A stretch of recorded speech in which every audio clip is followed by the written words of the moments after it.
Y siempre es un gusto compartir con todos ustedes un nuevo capítulo de Conexión ITECSUR. Acá iniciamos. ¿Qué es Conexión ITECSUR? Es un podcast que conecta el entretenimiento y la academia, con entrevistas que te atraparán de principio a fin. Información, anécdotas, entretenimiento y mucho más. Conexión ITECSUR, desde el campus. Comenzamos.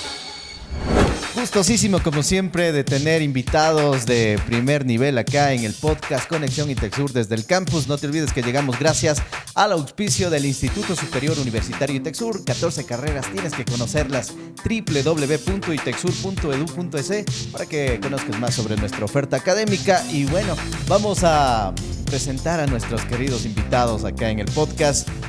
Y es un gusto para mí tener acá a Silvia Pérez. Ella es licenciada en psicopedagogía por la Universidad Central del Ecuador y además psicóloga del DBSI, del Departamento de Bienestar Social Institucional. Mi querida Silvi, bienvenida acá a Conexión ITECSUR. Muchas gracias por la invitación, gracias por invitarnos a este podcast y gustosa de estar aquí. Muchísimas gracias, mi querida Silvia. Ahora también presentamos a Viviana Proaño. Ella es licenciada en Educación Infantil, magíster en Psicopedagogía, además una de las docentes de estrella, sin duda alguna, de Tecnología Superior en Asistencia Pedagógica. Mi querida Vivi, siempre es un gusto. Gracias, Dieguito. Buenos chicos, ¿cómo están? Muchas gracias por invitarme a este podcast y hablar sobre los niños, sobre todo. Muchísimas gracias, Vivi. Como no, tenemos acá a la personalidad fuerte, imponente de Pedrito Castellanos también. Él es abogado de la República del Ecuador, magíster en criminología, docente de la carrera de asistencia jurídica, además cursando el doctorado en ciencias jurídicas, o sea, más preparado que un encebollado, mi querido Kevin Villasís, que nos está acá acompañando. Mi querido Pedrito, bienvenido. Muchas gracias, Dieguito, por la invitación. Es un gusto también estar aquí hablando sobre los derechos de los niños. Muchísimas gracias a todos ustedes también que están conectándose a través de las redes sociales. No se olviden, en YouTube, en Facebook, en todas las redes sociales. Tenemos ahí nuestros cortos también en TikTok. Estamos gustosísimos de que siempre nos acompañen. También el agradecimiento al director del podcast, Kevin Villasís, y mi nombre es Diego Ángel. Ahora sí, iniciemos. ¿Qué les parece si... Bueno, un poquito rompiendo el hielo, ¿no? Mi querida Silvi, ¿por qué te quisiste especializar, o mejor dicho, estudiar la carrera de psicopedagogía? ¿Qué no tuvo? Yo siempre les hago esta pregunta, ¿no? ¿Qué no tuvo la administración? ¿Qué no tuvieron las leyes? ¿Qué no tuvo la comunicación que te hizo, no sé, dar ese paso para estudiar y en una gran universidad como es la Universidad Central? Bueno, empezando desde la gran universidad, yo no soy de aquí de Quito, soy de Ibarra, entonces siempre como que mi visión fue salir y buscar otros rumbos, por así decirlo. Entonces, ¿estudiaste el colegio en Ibarra? Sí, en Ibarra. Okay. ¿En qué colegio? La Unidad Educativa Ibarra. Okay. Siempre ibarreña, sí, de corazón. Ibarreña de corazón, chivita de corazón. ¿Ya? Esas son las chivitas de Ibarra. Ah, ya. Entonces, sí, creo que fue desde el colegio en que me empecé a motivar por la psicología sobre todo, y la psicopedagogía ya encontré una vez que buscaba en qué estudiar. Entonces creo que fue desde la orientación vocacional. En la carrera también hablamos de la orientación vocacional y tal vez no tuve una buena orientación vocacional desde los docentes, sin embargo personalmente pude buscar, investigar algo que estaba afines a lo que yo también podía hacer. Las leyes, mucho estudiar, mucho leer. Mucho leer. Sí, administración, muchos números. No estar así tan impecable también. No. Sí, a nosotros también sí nos toca eso. Ya, claro. Para dar una buena imagen. En un ámbito profesional. Exacto. Entonces, la administración igual, muchos números, no era mucho a los números. Entonces, también creo que eso fue en el momento en el que uno se está buscando qué estudiar, algo que digamos, sí, me gusta. No tiene esto que no me gusta tanto. Obvio, sí hubo números que después dije, chanfle. Pero bueno, es que en todo está, ¿no? Exacto. Matemática creo que está entonces, en todos. Sí fue algo, en la psicopedagogía lo que me motivó más fue sobre los niños que tienen discapacidad, especialmente en autismo. Entonces siempre estuve relacionada, tengo en mi familia niños que tienen autismo, igual tengo familiares que tienen discapacidad auditiva, entonces vi en la malla curricular que estas materias se iban a impartir. Por ejemplo, lengua de señas, que es un tema que me gusta bastante y que creo que como carrera o como personas, independientemente de lo que estudiemos, siempre es bueno tener este conocimiento que ayuda a ser no solo mejores profesionales, sino también mejores seres humanos que podemos ayudar y buscar cómo, sí, exactamente Aportar, esto, de ¿no? aportar a la Aportar, sociedad. aportar. Muchísimas gracias, Silvi. También queremos preguntarle lo mismo, ¿no? A mi querida Vivi. ¿Qué te llevó a estudiar educación infantil? Me imagino que también fue esta vocación de trabajar con los niños mucho y de aportar, ¿no? Bueno, sí, te voy a explicar cómo fue el proceso, ¿no? Yo en el colegio seguí físico-matemático, no iba a seguir. ¡Wow! No A iba a casi le seguir. gustaban los números, entonces. Seguí físico-matemático, yo quería seguir lo que es arquitectura o ingeniería civil, pero me enviaron a hacer labor social. El labor social hice en una escuela de monjitas. Había un ¿Cómo niño. se llamaba la escuela? No lo recuerdo. No recuerdas. No recuerdo. Corazones ardientes, pongámosle. al niño sí lo recuerdo. Sí, al niño sí lo recuerdo. El niño se llama Mati. Él es el que me cambió esta forma de pensar. Yo fui a esta escuela. El niño no hablaba con nadie, solo pasaba solito, ¿sí? Y yo llegué a ayudarles ahí a cuidarles, alimentarles, enseñarles. Y Mati se pegó mucho a mí, sí, se pegó mucho a mí, ya que yo hacía diferentes actividades que realizaban ahí en la escuela. Yo busqué información para enseñarles. Entonces, el niño se pegó bastante a mí y empezó a hablar. Y es una cosa que yo me quedé sorprendida y me Vocación gustó para mucho. eso, ¿no? Me gustó mucho. Me gustó mucho poderle ayudar, saber que con otra persona no pudo expresarse y conmigo tuvo esa facilidad y esa confianza de sentir que le puedo ayudar. Entonces eso me hizo cambiar bastante mi forma de pensar y ya el ¿Cuál era siguiente tu primera opción? Era arquitectura o ingeniería Claro, civil. ingeniería Sí, civil. Claro, una de claro. las dos, me iba por alguna de las dos. Muy ligada. Pero me hizo cambiar. Claro. Entonces, el hecho de enseñarles, de ayudarles, ver que son tan chiquitos y frágiles y poderles ayudar, ¿sí? Desde pequeñitos, para que sean personas que comprendan y entiendan y que sean muy empáticos. Entonces, eso es lo que me hizo cambiar de decisión y por eso seguí esta carrera. Decir que un poco la experiencia te dio también la vocación para que puedas continuar en esta Exacto. gran, noble y ardua labor que es trabajar con los niños, Sí, ¿no? es muy bonito. Ver esa sonrisa que ellos te dan, o sea, te alegra. Aunque tú estés enojado, estés triste, te pase cualquier cosa, una sonrisa de los niños te cambia todo. Qué chévere. Ahora, Pedrito Castellanos, usted de Cuba, oriundo de Cuba. Exactamente, o sea, sí, soy cubano, estudié, en primera instancia de mi vida estudié artes plásticas, o sea, tengo una vocación por el arte, Por el arte. pero después, posteriormente, cambié y no cambié, o sea, sí. ¿En qué universidad? Empecé estudiando en la Universidad de La Habana, o sea, sí empecé desde el inicio en la Universidad de La Eras Habana. de La Habana. No soy No. de La Habana, soy de una ciudad que se llama Cienfuegos. Cienfuegos, ya, ok. Pero mi mamá era jueza, o sea, vengo de un mundo de juristas. De juristas, claro. Tengo una formación anterior, No, y se nota, ¿no? Y se nota, familiar. o sea, impecable, Pedrito, acá. familiar de juristas, y entonces a partir de ahí comenzó entonces mi vocación también por el derecho. Me gustó mucho más la carrera cuando la comencé a estudiar que antes de haber iniciado, o sea, en el momento que comencé ni siquiera sabía que estaba estudiando. Y me fui enamorando de esa carrera a medida que pasó el tiempo. Le fuiste tomando cariño. O sea, le fui entonces. tomando mucho Claro. afecto, me encantó la carrera y después de eso, evidentemente, lo seguí desarrollando, seguí estudiando y hasta ahorita creo que forma parte del quehacer diario el estudio constante de las materias de derecho.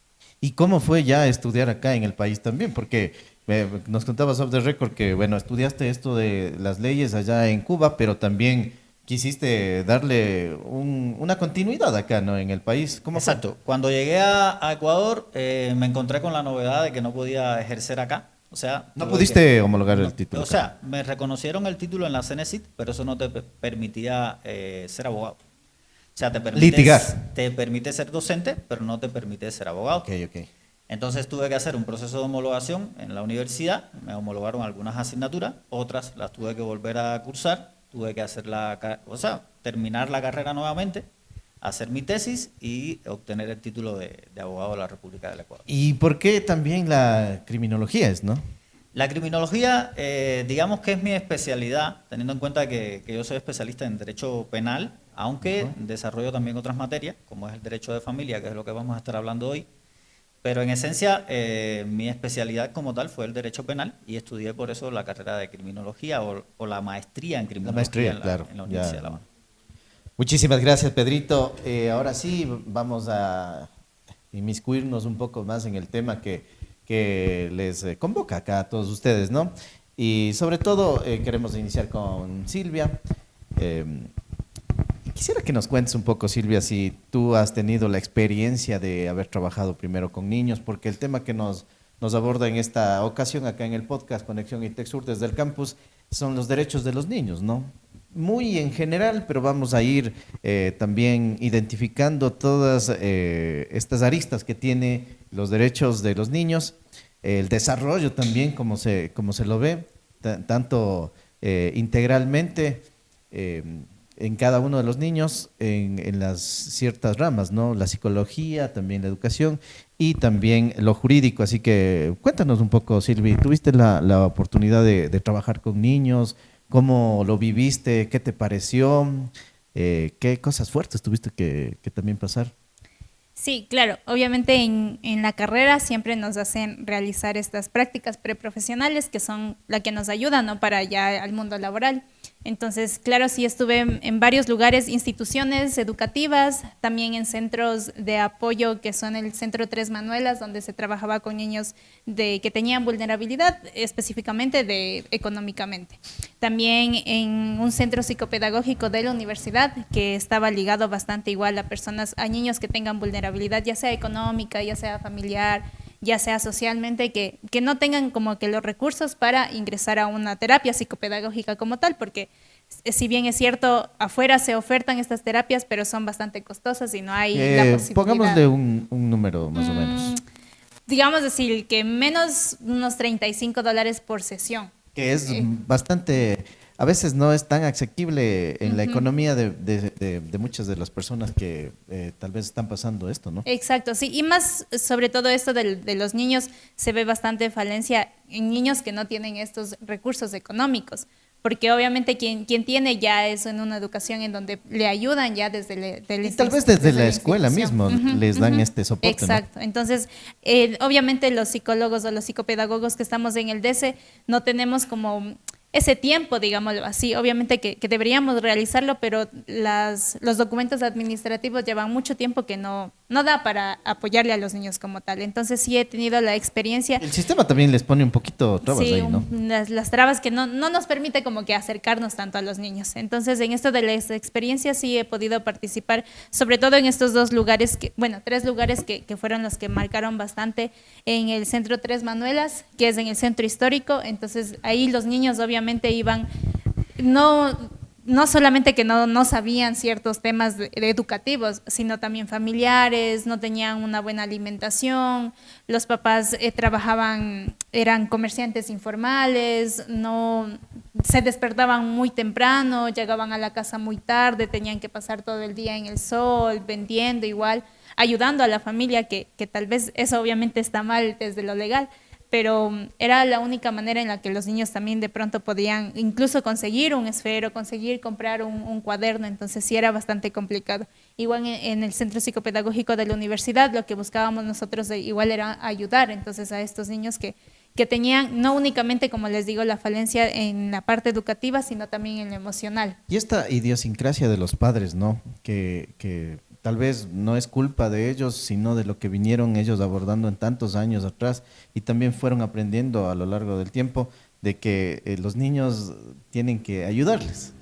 Y eso es mucho en lo que yo he podido palpar en esto. ¿Cuál ha sido una de las experiencias que te podría decir que te marcó ahí en este lugar? Había un estudiante de una escuelita ahí cerca del centro histórico, que yo iba obviamente por horas nada más a este lugar. Entonces él me acompañaba desde la esquina de donde se quedaba el trole Entonces él me acompañaba y decía, "Ah, aquí está mi mami". Y ellos vendían caramelos, se subían al bus, se bajaban del bus. Entonces ya íbamos. Y había una ocasión en la que él tenía que comprar ciertos materiales, cartulinas, fómix, que piden para hacer las actividades, porque obviamente en la institución tampoco es que le tienen esos recursos. Entonces sí había ocasiones en la que, hubo una ocasión en la que yo le dije que vaya al niño al centro psicopedagógico porque teníamos las terapias. Y le digo, ¿y trajiste tal vez los caramelitos? Dice, sí, profe, le traje, pero tenga nomás. O sea, como que regalarle. Le digo, no, más bien vamos a venderles a mis compañeras que estaban obviamente en prácticas. Les digo, bueno, vamos. O sea, como que ahí... Traficando influencias, sí. Silvia, ahí no. Porque obviamente es que él me decía, es que tengo que comprar la cartulina porque mañana, justo era el Día de las Madres, me acuerdo. Entonces, mañana tengo que hacerle un regalito a mi mami y me mandaron a comprar la cartulina. Entonces, obviamente nosotros ya después hicimos una recolecta en la universidad, entre nosotras mismas, las compañeras que estábamos en el centro psicopedagógico, y ya fuimos y les entregamos a los niños, pero sí fue como que el niño también veía esa necesidad de que no le voy a pedir a mi mami porque obviamente sé que no tiene, Claro. y mejor voy a vender yo también a los compañeros, a los profes que están ahí, y fuimos y bueno, ya le ayudamos con unas moneditas, pero sí nosotros después llevamos el material y le dimos, porque obviamente esto de vender también es como que, y ayudarle a vender también se está ahí ya vulnerando, Claro. porque se le está haciendo Claro, pasar por claro. este tema de la venta informal. Bueno, realidades un poco difíciles, ¿no? Mi querida Vivi, adentrándonos un poco más a lo que es el aula, ¿no? El aula de clases, acá veíamos en diferente ámbito que sería lo social, un poco más lo familiar, pero ya adentrándonos un poco lo que es la educación en el aula, ¿de qué manera se abordan los derechos de los niños en el aula? Es una pregunta que muchos quisiéramos saber. La respuesta. Bueno, uno de los derechos de los niños es en sí la educación, ¿sí? Claro. La educación es una parte esencial para ellos. Sí se vulnera mucho al rato, por ejemplo, hay instituciones que no permiten que ingresen ciertos niños, les ponen mucho filtro, niños con discapacidades. Exacto. Puedes enumerarnos, ¿no? Ya, por ejemplo, los filtros que les ponen. ya, en niños con discapacidades. Un cierto número de niños tiene que ingresar al aula, ¿no? Entonces, cuando ya ven que hay muchos niños, no permiten que ingresen y les van diciendo que no, ¿sí? ¿Por qué? Porque la docente también tiene un grupo grande, ¿sí? Por lo general ustedes ven que aquí en Ecuador, la parte fiscal, tienen grupos muy grandes, que yo considero que no deberían ser tanto así, sino un poquito ¿De más. cuántos niños más o menos? Estamos hablando de unos 40 niños Lo, por aula, por aula. no sé, quiero llevarlo a este término, lo racional, ¿cuántos sería? ¿Qué número de niños? ¿Con cuántos Dependiendo niños? de las edades, por ejemplo, los más chiquitos, unos 5 niños, después van unos 10 niños cuando ya son un poquito más grandecitos, y de ahí sí, yo digo máximo, así, unos 20. ¿Por qué? Porque la docente tiene que cuidar a cada uno de ellos, enseñar a cada uno de ellos. Y tienen niños con necesidades educativas específicas, que ellos necesitan un poco más allá, ¿sí? Necesitan una educación un poco más. ¿Pero qué les hace falta? ¿Más tiempo? ¿Más, no sé, más dedicación en ese momento de la docente? ¿Qué les hace falta más? Bueno, se necesita, primero, por ejemplo, se necesita tiempo porque a ellos se les enseña de una forma diferente, con estrategias diferentes, ¿sí? Se trata de enseñar a todos por igual, ¿no? Pero cada uno, dependiendo de la necesidad que tenga, va a ser diferente. Por ejemplo, tiene autismo, ¿sí? Entonces tú vas a tener que buscar estrategias para ese niño. Y ese niño, puedes tener 2 niños autistas, pero los 2 no van a recibir de igual forma la misma estrategia. Capaz un niño sí le ayuda a aprender de esa forma, pero el otro niño necesita otra estrategia porque no logró aprender de la misma forma. Entonces nosotros necesitamos ver a cada uno de esos niños, necesitamos ver qué estrategia les sirve para aprender.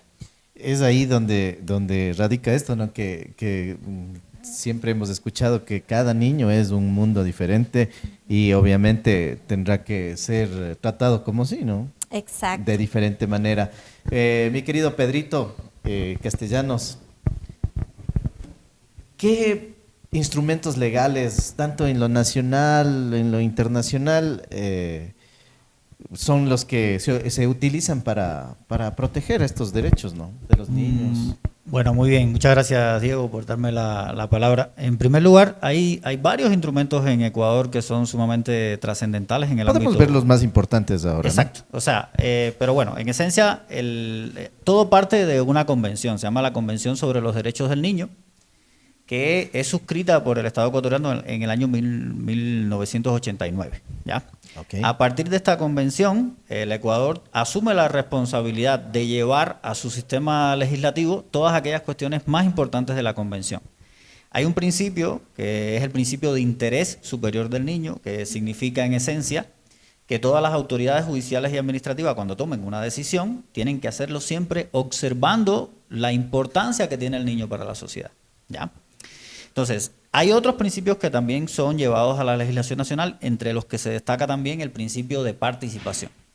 ¿Qué significa el principio de participación? Que la gente antes dominaba a sus hijos de manera coercitiva y que los niños no podían realizar actos jurídicos por sí mismos, o sea, no podían demandar, no podían realizar nada por sí mismos. Todo eso cambia a partir de la Convención de los Derechos del Niño. Y ahí, perdón, ¿nace lo de la emancipación y esto? Más o menos, o sea, la emancipación tiene una naturaleza distinta, o sea, los niños antes se podían emancipar a una determinada edad porque querían casarse. Okay. Ahorita no, ahorita se emancipan porque ya quieren una posibilidad económica y quieren trabajar claro. y mantenerse a sí mismos, no depender económicamente de sus padres, aunque eso no elimina tampoco el derecho que tienen sobre la pensión alimenticia. O sea, sus papás lo tienen que seguir pasando su pensión alimenticia ¿hasta los cuántos años? Hasta los 18 años en principio. Cuando tienen... ¿Cuándo se extiende esto? Hasta los 21 años en el caso de que no tenga ingresos propios y esté estudiando la persona. Está estudiando en la universidad, digamos. Exactamente.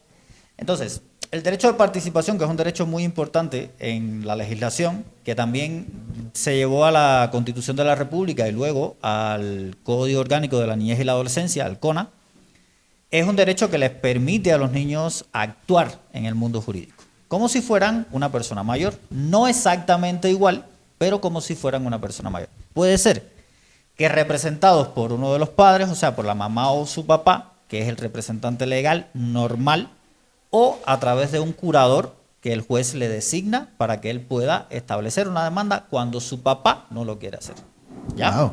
Entonces, son cuestiones que a veces la ciudadanía no conoce, no domina, y eso le permite actuar a los niños de una manera mucho más directa en el enfrentamiento a la vulneración de sus derechos y en el reclamo también a aquellos derechos que le corresponden como menor. De todo esto, una pequeña pregunta ahí para cerrar, mi querido Pedro. ¿Qué entidad supervisa esto? Bueno, en primer lugar... Entidad gubernamental, ¿no? O sea, en primer lugar tenemos el sistema de administración de justicia. O sea, el sistema de administración de justicia, las instancias, el tribunal de primera instancia, segunda instancia, en fin, cada vez que se inicia un proceso jurisdiccional o un proceso judicial donde se vulnera un derecho de los niños, es el encargado de velar porque esa vulneración no persista y se elimine lo antes posible.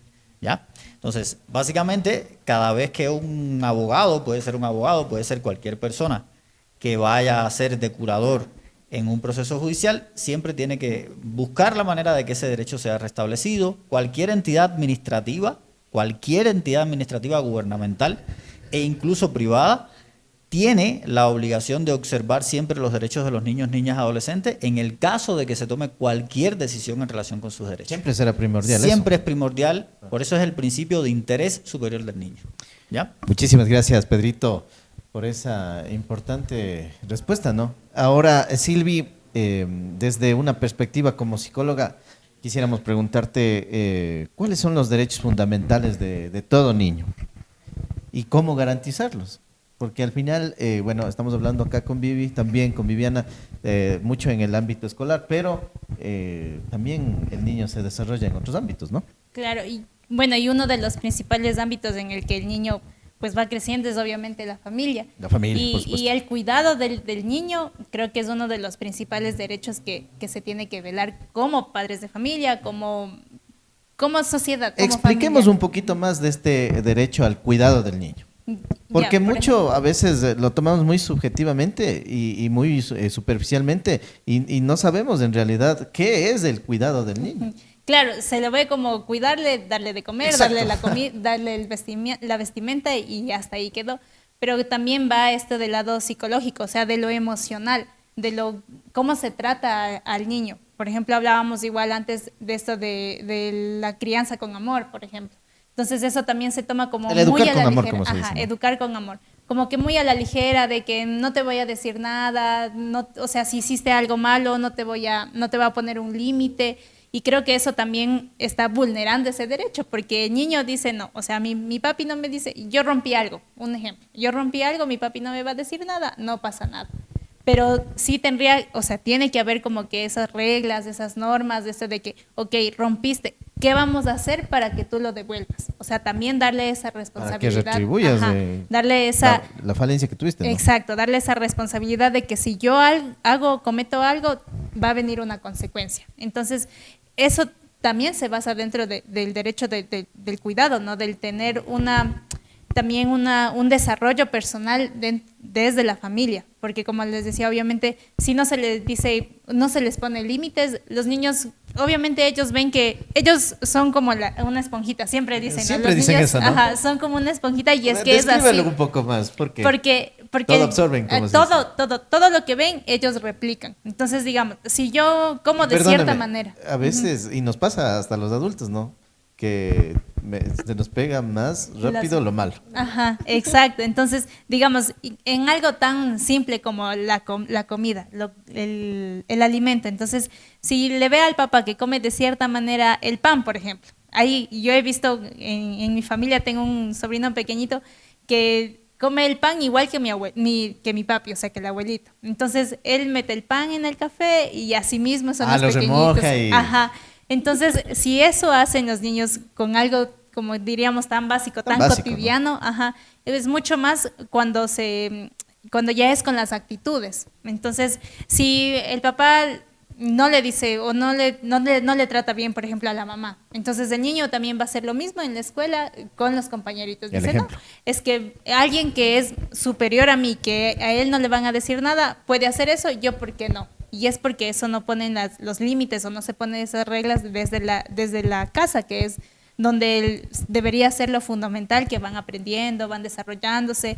Y obviamente también esto no va como que a decirles que los padres tienen que estar castigando siempre, por ejemplo, sino también, como decía en este ejemplo del jarrón, o sea, ¿qué puedo hacer yo para devolver esto? Ya no desde el castigo, sino más bien desde algo que... Desde algo constructivo también, Exacto, ¿no? que pueda decir, o sea, si yo hice esto algo malo, tengo que recuperarlo, tengo que reconstruirlo, tengo que ver la manera de devolverlo al estado original que estaba. Entonces, esto ya va desde la casa y obviamente ya va a la sociedad, desde lo legal, y va a la escuela, de si yo no cumplí un deber, obviamente, ¿qué tengo que hacer? Buscar cómo solucionar esto. Entonces, eso va como que el cuidado, no solo de darles la comida o darles la vestimenta, sino también desde el afecto y desde la responsabilidad y desde El cuidado integral, físico Exacto. y psicológico. Emocional también. Emocional también. Vivi, vámonos también al ámbito educativo, en el que tú eres sin duda alguna una experta. ¿Qué vulneraciones, cómo nos damos cuenta cuando se están vulnerando los derechos de los niños? Cuando alguien, pongámoslo en palabras un poquito más morochas, como se dice, cuando alguien está abusando de un niño dentro de una institución educativa. Bueno, dentro del aula, ¿sí? Una docente primero tiene que ser muy observadora, ¿sí? Hay actitudes, ¿sí? Cambio de actitudes de los niños que te permiten identificar que algo sucede. Por ejemplo, hay un niño, ¿no? Que era muy alegre, muy conversón, hablaba con todos sus compañeritos, hasta se podría decir que se movía en ratos que no tenían que moverse, como tipo travieso. Muy travieso. Ya, muy travieso. ¿Quién no ha sido eso? Ya, y en especial los niños.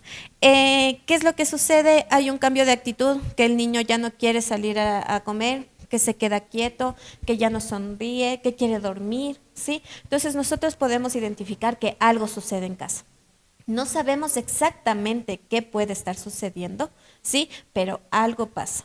Pueden ocurrir bastantes cosas, ¿no? Violencia, abuso. Violencia, abuso, los papás se están divorciando. O sea, hay una cantidad de cosas que le pueden estar pasando a ese niño, pero nosotros identificamos. Nosotros al rato de identificar directamente al DESE, mandamos un informe que algo puede estar sucediendo. Sí, eso es lo que nosotros tenemos. Hasta que ahí realizar. llega la profesora, la maestra, Claro, digamos. nosotros apoyamos también en la parte de que vamos aquí con los amiguitos, hacemos que mejore la situación para Al ver menos si el es que- ambiente dentro Claro. del aula, ¿no? Claro, si es que ya, por ejemplo, le vemos triste, tratamos de realizar alguna actividad para que deje tal vez de pensar en esa situación y que acá sea un lugar seguro.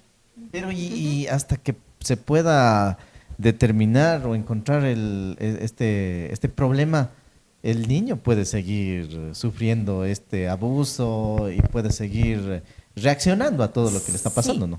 Por lo general, o sea, nosotros apenas identificamos, trabajamos con DESE, o sea, con los psicólogos y con papitos. O sea, esto es inmediato, no puede pasar mucho tiempo. Tiene que ser inmediato esta información que nosotros tenemos que ver qué es lo que sucede. Nosotros, por ejemplo, no podemos meternos tampoco mucho, ¿sí? A ver, déjame ver qué te pasó aquí, a revisar partes, o sea, no podemos meternos mucho en esta situación. Más bien, o sea, se trabaja en conjunto con toda la institución, con el DESE, con las autoridades, para nosotros poder tener un respaldo también de que algo está sucediendo y que estamos informando, y si es algo mucho más grave, como violencia, no sé, sexual, ¿sí? Física, entonces nosotros... Psicológica también, ¿no? Psicológica, entonces nosotros no tenemos que quedarnos solo ahí, sino que tenemos que pasar por todos, por psicología, por las autoridades, y de ahí si nosotros vemos que algo más sucede ahí sí va lo que es la denuncia. Pedrito, anclémoslo. ¿Qué mecanismos existen para denunciar estas cosas? Muy bien, muy importante la pregunta, creo, porque creo que en el ámbito educativo a veces desconocemos o los docentes no saben con exactitud cómo tienen que proceder en un caso, reaccionar a estas cómo cosas, reaccionar a una situación como la que está narrando la compañera.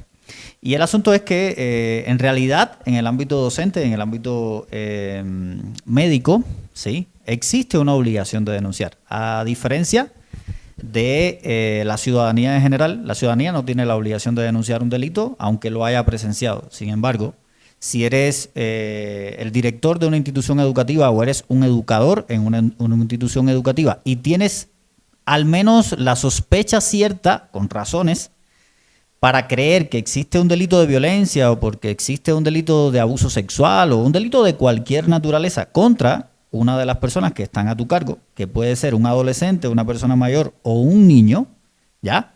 En todos los casos Tienes la obligación. Tienes la obligación legal de denunciar. Si no lo haces, usted incurre en un delito que es el incumplimiento del deber de denunciar. Y de la misma manera sucede en el ámbito de la salud, o sea, cuando llega una persona con signos de violencia, cuando llega una persona con signos de abuso sexual, la institución y el médico tienen la obligación de establecer una denuncia a través de la institución a la Fiscalía General del Estado para que se comience a indagar esa situación. Vamos a eso, mi querido Pedro.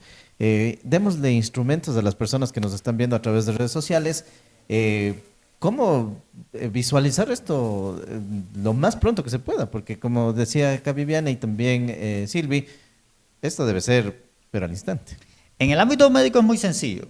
En el ámbito educativo es más complejo. Como también nos estaban comentando las especialistas, el asunto es que en el ámbito educativo usted tiene que hacer un juicio de percepción donde va a hacer una valoración que puede ser subjetiva. Subjetiva, ¿Ya? claro. O sea, puede ser que el niño se cayó el fin de semana jugando fútbol y tiene evidentemente una lesión, correcto. Pero ahí entra indagar, ¿no? O sea, ahí entran básicamente todos los que intervienen en el proceso de evaluación del menor para verificar si se trata de una agresión física o si se trata de un golpe por un accidente, ¿ya? Entonces, de todas maneras, hay cosas que parecen accidentes que en realidad no lo son. En fin, ellos tienen que realizar una valoración que puede ser subjetiva. Eso tampoco impide que ellos puedan hacer la denuncia. Pero lo vamos a trasladar a la realidad. O sea, si le ves demasiado golpeado, roto la cabeza, o sea, ahí va a es ser muy evidente, obvio también, ¿no? Ahí es evidente la agresión, es evidente cuando también el niño deja de ser empático, deja de tener un comportamiento habitual, cambia, está triste, está deprimido. Entonces ahí evidentemente existen razones que son esenciales para verificar la agresión. Y en ese caso, evidentemente, ellos realizan su informe, que es lo que está establecido. Una vez que han realizado el informe, pueden hacer la denuncia sin temor a equivocarse. ¿Por qué digo esto? Porque hace un tiempo acá se hizo una modificación en el Código Orgánico Integral Penal que permite a las personas, cuando los delitos son de violencia o son sexuales, se puede hacer la denuncia sin temor. Es algo que la ciudadanía no sabe, ¿ya? Porque antes, cuando tú hacías una denuncia, debe ir tu nombre. luego te decían que habías hecho una denuncia o acusación falsa. Ah, ok. ¿Ya? Injurias. Ahorita no. Ahorita tú puedes básicamente hacer la denuncia sin temor a que eso ocurra en este tipo de delitos. Hago la aclaración porque es solamente... Sexuales y de violencia, dices, ¿no? Sexuales y de violencia intrafamiliar, ¿ya? O sea, delitos donde exista alguna agresión sexual o se trate de violencia física, psicológica o sexual contra la mujer o demás miembros del núcleo familiar. Ahí se hace una denuncia, no hay temor de represalias porque no existe la posibilidad de que la persona o la víctima o cualquiera diga que lo hiciste de manera maliciosa, ¿ya? Y eso te permite hacerlo sin temor. Entonces, las instituciones educativas, los docentes, los ciudadanos no tenemos por qué sufrir ningún temor al realizar este tipo de denuncias. Pero ¿cómo erradicamos ese temor de denunciar? Porque mucho hemos visto también en varias instancias, ¿no? Que ese temor sobrepasa.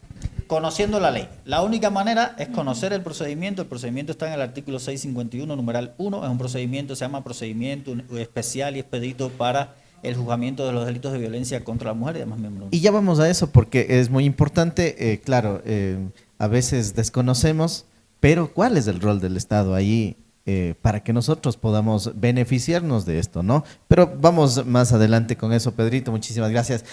Último bloque del programa, ha pasado mucho el tiempo en realidad y conversando con grandes profesionales sobre los derechos de los niños, el desarrollo infantil, sin duda alguna. Es muy importante estos temas, tal vez no se los topa mucho en redes sociales, pero es un aporte de nuestra institución para todos ustedes. No se olviden, llegamos gracias al Instituto Superior Universitario ITECSUR. Tenemos 14 carreras, tienen que conocerlas, www.itexur.edu.es y vean toda nuestra oferta académica.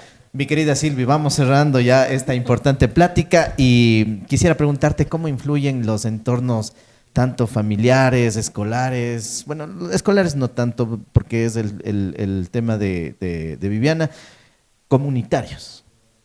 Claro, para el desarrollo de los niños ya en la sociedad, ¿no? Y lo que se viene. Claro, estos ya vendrían a ser las redes de apoyo externas a la institución, porque si bien es cierto, como docentes, como nos comentaba la compañera, se busca estas estrategias, se busca estas actividades de incluirle al niño dentro de la escuela, pero también al salir de la escuela ya es un mundo diferente. Lo extracurricular. Lo extracurricular, ajá. Cuando se pasaba, digamos, por ejemplo, ya terminábamos la escuela, ya se quedaban los amiguitos de la escuela en la escuela y obviamente uno se tenía, bueno, antes, ahora ya lastimosamente con la tecnología ya no se tiene tanto este acercamiento con los compañeros o con los amigos del barrio, por ejemplo. Que debería regresar. Sí, se debería regresar a ese tiempo de que se quedaban hasta tarde jugando, no sé, bueno, en el caso de las niñas tal vez a la cocinita o a las cogidas, a las escondidas. Entonces, estas redes de apoyo. ¿No? Porque exacto, el fútbol también. Ajá. También. Ahí se hacían las canchitas y ya se jugaba. Y jugaban también. todos contra todos. Exacto, ajá.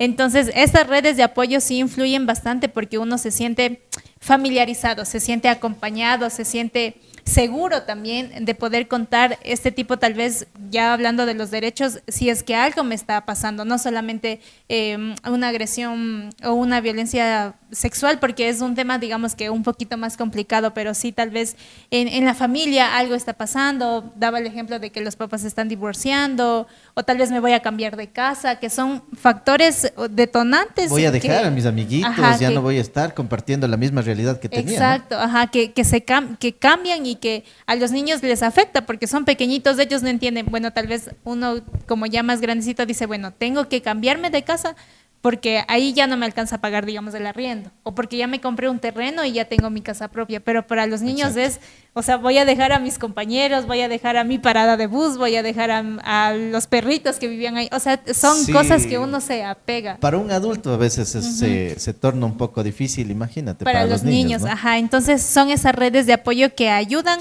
a que tengamos tal vez esta distracción, estos nuevos socializarnos, de también buscar en la sociedad cómo nosotros podemos relacionarlos, porque ya desde pequeñitos decimos, no, tal vez él no me cae tan bien, o con esta persona sí tengo más afinidad, y esto nos ayuda también ya después que vamos a la escuela, ya con quien conversa, o con quien juega, o con quien es un poquito más callado, yo me llevo, porque yo también soy así.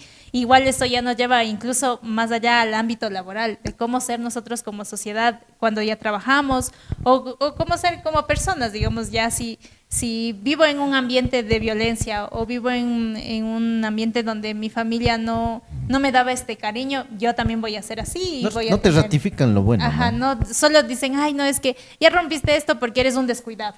Entonces ya cuando se es grande también ya dice, no, tal vez no cumplí esto, es que yo soy siempre descuidada, siempre fui descuidada. Y eso ya altera, o sea, esta realidad, ya no vemos el valor que tenemos como personas. Y desde pequeñitos ya nos van diciendo esto, pero si nosotros como no solo desde si son padres o si tenemos algún niño pequeño en la casa, sino a los niños que uno se encuentra así, ¿no? Se da con el ejemplo del saludo, que es algo que se debería... Los valores, ¿no? Ajá, los valores, exacto. Entonces, saludar a todos, ya si un niño que no sea nuestro familiar ve que una persona saluda al del bus, por ejemplo. A todo el ya, mundo. Ajá, a todo el mundo. Se dice ya buenos días, buenas tardes, buenas noches. Ya ven, dice, ay, qué chévere, yo también quisiera ser así. Entonces, estas redes de apoyo externas, las actividades extracurriculares, ayudan a que los niños desfoguen primero todas esas emociones que tienen ahora, que tienen tantas cosas que uno antes tal vez decía, no, ¿qué me voy a enterar de las noticias? Pero los niños ya ven las noticias y dicen, no, yo no quiero que... No, y con ese acceso que ahora tienen todos Al los... in- creo a que la vienen con un información. chip de ya saber Sí. manejar mucho la tecnología en los celulares y de esto, ya ¿no? cómo utilizar. Pero Entonces, eso también se podría, no sé, podría causar una advertencia también, ¿no? Porque Sí, ujú. Se hay aíslan tanta mucho. basura en el internet también que podría dañar. sí, y es que todos somos así, o sea, ya desde la moda, por ejemplo, ya eso como que nos influye bastante y no nos hace como que las personas originales que deberíamos ser. Entonces, tomamos influencias no solo de personas nacionales de aquí que tienen estos influencers ahora que salen, sino también desde lo internacional. Y eso también es algo bueno, que tal vez nosotros tomemos cosas llamativas, cosas nuevas, pero sí, si no lo sabemos utilizar, obviamente nos Pero lleva siempre, a- siempre con aporte a nuestro crecimiento Exacto. personal, creo que sería ratificarles esto, lo positivo, lo ¿no? positivo de las personas, o sea, eres inteligente, lo vas a lograr. Ya no pudiste realizar esta tarea, busquemos las herramientas de cómo hacerlo de mejor manera, superarnos siempre, ser estas personas responsables, respetuosas, honradas sobre todo, que es importante para la sociedad que después vamos a crear nosotros mismos. Vivir en valores, sin duda alguna. Vivi, ¿cómo les ayudamos desde la docencia a los niños para que puedan ser esto, ¿no? Ser ratificados en lo positivo para que luego sean grandes personas que aportan mucho a la sociedad. Ya. Bueno, en la docencia nosotros en sí trabajamos de forma integral, ¿no? Entonces nosotros, tanto en la parte, se podría decir, en la parte académica, las destrezas que ellos tienen que saber, también trabajamos la parte emocional, ¿sí? Que compartan con sus compañeritos, que realicen ciertas actividades para que sepan qué es, por ejemplo, no sé, brindar algo, ¿sí? O sea, los valores. Los valores. Los claro. valores. O sea, la parte de los valores es muy importante y se están perdiendo. Y eso sí es algo preocupante. En casa, ellos comienzan, papá y mamá comienzan con los valores y en aula tienen que aplicar estos valores, pero se ha notado bastante que se están perdiendo estos valores. ¿Qué es lo que nos toca a nosotros hacer?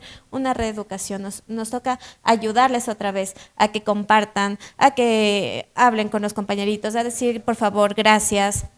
a respetar las cosas de los otros niños, ¿sí? A ser puntuales. La puntualidad ya se ha perdido totalmente. Hay niños que vienen Ahora tarde. Ecuador. Claro. Ahora ecuatoriano. No, no, o siempre, o como dicen, no, mi amigo Pedrito, perdí 10 minutos de mi vida, no los he vuelto a encontrar. Ya son valores y cositas pequeñas que necesitamos que ellos aprendan, ¿sí? ¿Por qué? Porque ya cuando ellos salgan a la vida profesional, necesitan ser personas de bien, personas que sepan manejarse en la sociedad, ¿sí? Y eso es lo que se trata desde pequeñitos para que poco a poco sigan esa línea. Si es que tú le enseñas a un niño a ver qué es lo bueno, qué es lo malo, ellos van a aprender y a seguir, ¿no? Si es que tú le dices, esto está mal, él ya va a aprender, ¿no? Él va a saber que si es que yo voy me dicen que no haga esto y me caigo y me pasa esto, yo sé que tengo que tal vez hacer un poquito más de caso a mamá, tal vez. A ponernos límites A uno mismo, ponernos. ¿no? Había una partecita que mencionaron de ponernos límites. Los niños saben, a veces, o sea, indicamos cuáles son los derechos, pero a veces no decimos cuáles son las obligaciones. Las obligaciones, qué buen punto, Las Vivi, por favor. obligaciones, por ejemplo, los niños tienen el derecho a tener su educación, pero los niños tienen la obligación de ¿qué? De hacer sus tareas, de estudiar, de presentar sus deberes. Los niños tienen derecho a tener una familia, tienen derecho a tener un hogar, un techo, ¿sí? Pero también tienen sus obligaciones de arreglar su cuartito, recoger sus juguetes, de ayudar a papá y a mamá en casa, ¿sí? Entonces son cosas que tal vez se han ido perdiendo. Ser una persona que se haga cargo de uno mismo, ¿no? Se podría decir así, algo Exacto. simplificado. Porque no, o sea, tus padres no te van a hacer eternos y no vas a, Toda la en algún momento debes, no sé, aprender a cocinar, debes de lavar tu ropa, o sea, ser una persona que se haga cargo de uno mismo, creo yo. Exacto. Mi querido Pedrito, sin duda alguna, como digo, el tiempo, no, en redes sociales es muy poco todavía. Y sin duda agradecerles a todos ustedes por estar acá. Pedrito, ¿qué rol cumple el Estado acá? Hay que buscar un culpable y ese va a ser el Estado acá. Yo creo que sí, que es importante que hablemos del Estado y de la familia. O sea, hay dos entes que a veces se enajenan de los problemas de la educación y del problema de los niños y que tienen una responsabilidad esencial en este desarrollo, y es el Estado y la familia, ¿ya? No lo digo yo, lo dice la Constitución de la República del Ecuador, ¿sí? Que el Estado tiene una responsabilidad de cuidado y de velar porque todos los derechos de los niños, niñas, adolescentes sean cumplidos en el Estado ecuatoriano, ¿ya? Por supuesto. Entonces, no es solo que lo diga un instrumento normativo, es necesario que en la práctica se creen los mecanismos adecuados para que eso se logre alcanzar. Pero ¿cómo se crea? Se crean de muchas maneras y creo que en la actualidad hay algunas que no se están cumpliendo. Como por ejemplo, el hecho de que nosotros veamos niños en las calles pidiendo dinero o trabajando es una responsabilidad del Estado, no es una responsabilidad de un ciudadano. El ciudadano puede hacer la denuncia a la fiscalía si la fiscalía no hace absolutamente nada. Y si no existe un centro de acogida donde llevar a ese niño, el Estado no está cumpliendo con su rol. ¿Ya? Veámoslo más atrás, más integralmente, como decía. Exacto. ¿Qué papás permiten eso, no? ¿Qué papás permiten eso? ¿Cómo puedo corregir a esos papás? Primero, es ilegal. O sea, lo primero que tenemos que entender es que eso es ilegal. Está prohibido por la ley y por lo tanto es sancionable. Segundo, los padres evidentemente pueden cumplir una pena por ese tipo de por llevar a esos niños a ese tipo de comportamiento. ¿Un juez lo dicta? Exacto. O sea, se puede hacer un procedimiento contra los padres por realizar este tipo de comportamiento, este tipo de conducta, y evidentemente sancionarlos por ello. Asimismo, pero tiene que haber una alternativa para los niños, que es lo que no hay, y es donde entra a jugar un papel el Estado. ¿Ok? El Estado tiene que tener la alternativa adecuada para que ese niño crezca en un ambiente saludable, un ambiente donde reciba la educación adecuada, donde reciba la atención adecuada. No hostil, ¿no? No hostil, exacto. Mientras estas dos cosas no se cumplan, entonces simplemente tenemos un problema, y un problema que sigue sin solución y que es además público, de conocimiento público. No es algo oculto, no es algo que se hace surrepticiamente, todo lo contrario, se hace a la vista de todos. Ahí te tengo otra pregunta, Pedrito. ¿Qué rol cumplen las fundaciones entonces? Las fundaciones cumplen un rol, pero no asumen muchas veces toda la responsabilidad. Toda la responsabilidad, Ya. ¿no? Entonces, ¿por qué? Porque primero no tienen el apoyo de las instituciones gubernamentales. Recuerda que las fundaciones son creadas por la ciudadanía con un propósito de brindar un determinado servicio social y que se supone que los ingresos que obtiene son reinvertidos en ese mismo ámbito, pero tampoco existe un control absoluto sobre eso. Y por lo tanto, las fundaciones se pueden convertir en no pocas ocasiones en una empresa, ¿ya? Que es algo distinto a cuál es su fin social, ¿ya? El fin social que tienen, ¿no? Exacto, el fin social para el que fueron constituidas, ¿ya? Entonces, si no existe un mecanismo de control adecuado y si el Estado no se preocupa por verificar que ese fin se esté alcanzando sin que ello implique un gasto económico enorme para los familiares, en muchos casos las fundaciones no cumplen. Cerremos con algo. ¿Qué hacemos para mejorar todo esto? Bueno, hay que hacer un montón de cosas todavía. Creo que más en la práctica que en lo jurídico. Creo que en el ámbito jurídico muchas de estas cosas están reguladas. Existen los fundamentos legales para ello. Veremos tres para que queden sonando esto aquí. Pero lo que pasa es que en la práctica no existen los mecanismos de control. O sea, no existe el personal, por ejemplo, para ir... No hay el inspector de... No hay el inspector para ir a realizar la auditoría que corresponde en la institución. No existe un verdadero control en la fundación donde se pueda verificar qué se hace con los ingresos que se obtienen de donaciones o de donde provengan estos ingresos, y por lo tanto la gente hace deliberadamente lo que estima conveniente. A veces lo que nos da la gana, ¿no es cierto? Muchísimas gracias, mi querida Silvi, Vivi, también Pedrito. Despidámonos de toda la comunidad universitaria del ITEXUR que nos está viendo y también del público que nos ha sintonizado. Bueno, primero, muchas gracias por la invitación. Creo que este es un tema que abarca muchos ámbitos y que tal vez como persona se es muy difícil, pero siempre, como se dice, este pequeño granito de arena de informar, sobre todo, ayuda a la sociedad. Entonces, nada, gracias, y siempre al pendiente de los niños, que esto obviamente vamos a hacer de grandes, que ahora... Bueno, aquí estamos 4. Sí. Bueno, tal vez no mucho de estatura, pero ya somos adultos. Algo de conocimiento tenemos. Exacto, entonces, exacto. Sí, eso pues de los niños siempre hay que tener cuidado de estar al pendiente y sobre todo estos límites, que no a lo extremo, siempre viendo por el bienestar de ellos. Muchísimas gracias, Silvi. Por favor, nos despedimos, Vivi. Bueno, muchas gracias igualmente por invitarme al podcast. Yo lo que quiero decir es que los niños... son el futuro, entonces hay que cuidarlos, hay que en todas las formas posibles, porque si a ese niño no lo cuidamos, no le enseñamos, ¿qué es lo que va a pasar? Un adulto que se podría... Exacto. Un adulto exacto, abandonado. Un adulto que no va a reaccionar como debería reaccionar en la sociedad. Muchísimas gracias, Vivi. De igual manera, Pedrito, por favor, nos despedimos. Muchísimas gracias por haberme invitado al podcast. Yo también creo que es bueno que la gente conozca, que la gente entienda. A veces no solamente es que existan las normas, en fin, es necesario que la gente las entienda. Y si eso no se hace, simplemente es por gusto. La gente cree que no existen y por lo tanto no tomamos decisiones adecuadas. ¿Ya? ¿Cómo se sintieron en el podcast? Excelente. Bien. Buen anfitrión, ¿lo recomendaría? Excelente. Recomendado.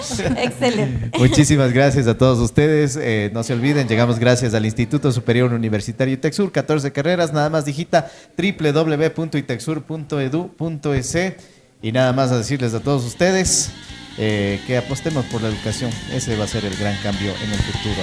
Mi nombre es Diego Ángel, hasta una próxima.